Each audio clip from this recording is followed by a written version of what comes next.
안녕하세요, 목다나시당입니다.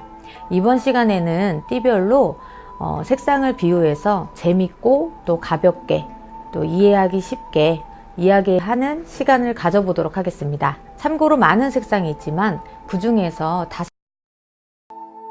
한번 해볼 텐데요. 청색과 적색, 그리고 백색, 흑색, 그 다음에 황색이 있습니다.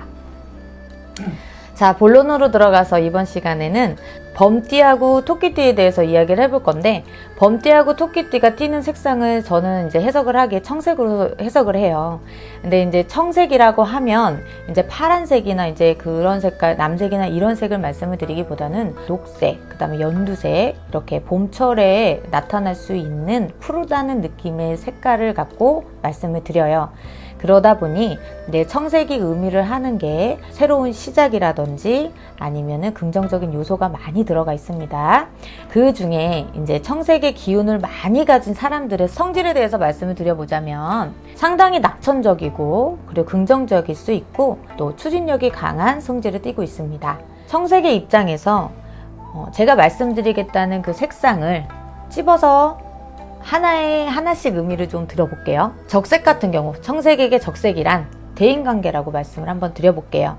그러면 이제 청색의 기운을 띠신 분들이 대인관계가 조금 어렵다 하면 이제 그거를 색깔을 어떻게 좀 활용을 한번 해보시면 어떨까라고 해서 이제 대인관계가 좀 쉽게 풀어지지 않으시는 분들이 빨간색의 물건을 좀 지니고 다니신다든지 그 친구분과의 대인관계, 옆에 사람들하고 대인관계를 좀 원활하게 만드시고 싶을 때 선물을 그렇게 빨간 색깔을 조금 곁들인 선물을 해보신다든지 이런 식으로 하시면 대인관계를 좀 풀어가는데 도움이 되지 않을까라는 말씀을 드려보고 싶고, 청색에게 백색이란 관직에 대한 이야기를 드리는데요.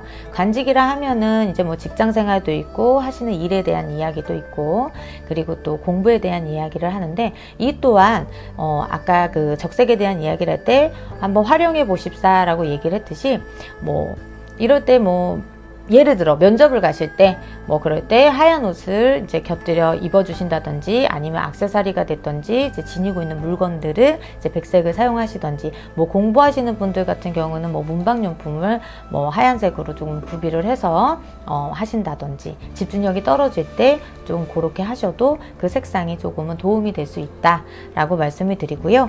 그리고 또 이제 청색에게 황색이란 재물과 같습니다. 재물이라고 하는 거는 거의 대부분 재물을 생각을 할 때는 이제 지갑을 많이 생각을 하시잖아요. 그것처럼 지갑 색깔을 빨간색이면 무조건 좋다라는 인식이 있잖아요. 근데 이제 청색이 왕하신 분들, 범띠나 토끼띠를 가지고 이야기를 할 때 빨간색보다는 노란색이나 갈색 이런 것들을 좀 지녀주셔도 재물이 온복으로 좀 타고든다 라고 말씀을 드리고요. 그리고 청색에게 흑색이란 가족도 이야기를 드릴 수 있겠지만은 이제 건강에 대한 이야기를 한번 드려봐요. 대표적으로 건강을 갖고 이야기를 할 때 흑색이 들어간 예를 들어 검은 콩을 드신다든지 아니면 검정 쌀을 넣어서 드신다든지, 검정 색깔이 들어간 음식을 좀 흑미자라든지 이런 걸로 조금 채워서 건강이 좀 쇠하셨을 때 그렇게 좀 참고해서 색상을 응용해 보셔도 괜찮으십니다.